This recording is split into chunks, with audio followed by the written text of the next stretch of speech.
एक छोटे से गांव में सावित्री नाम की एक बूढ़ी माता रहती थी। उसका शरीर अब कमजोर हो चुका था, पैर चलने से जवाब दे चुके थे, पर मन में देवी माँ के दर्शन की तीव्र इच्छा थी। हर साल नवरात्रि में गांव के लोग देवी मंदिर तक पैदल यात्रा करते थे, लेकिन सावित्री माता सिर्फ अपने झोंपड़े से मंदिर की ओर देखकर आंसू बहा देती थी। एक दिन उन्होंने मन ही मन कहा, हे माँ, इस बार तो बस तेरे दर्शन करा दे, चाहे उसके बाद मेरा प्राण ही क्यों न निकल जाए।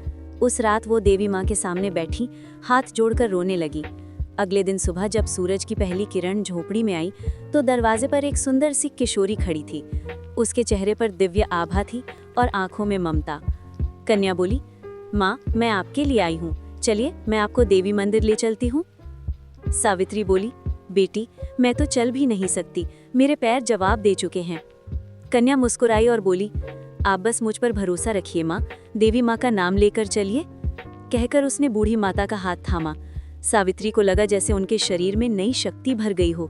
जो पैर अब तक उठ नहीं पा रहे थे वे अब सहज चलने लगे।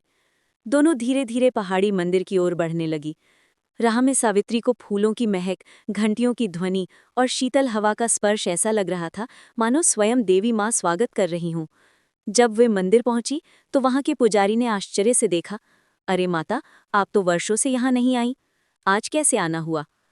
सावित्री ने पीछे मुड़कर कन्या को धन्यवाद कहना चाहा, पर वहां कोई नहीं थी। सिर्फ मंदिर के द्वार पर वही कन्या की चप्पलें रखी थी, एक सुनहरी आभा लिए हुए।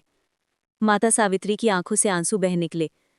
माँ, तू ही थी जो मेरे रूप में कन्या बनकर आई, तेरी माया अपार है। उस दिन से सावित्री माता रोज मंदिर की ओर निहार कर यही कहती, जो सच्चे मन से पुकारे, माँ स्वयं उसके पास आ जाती हैं।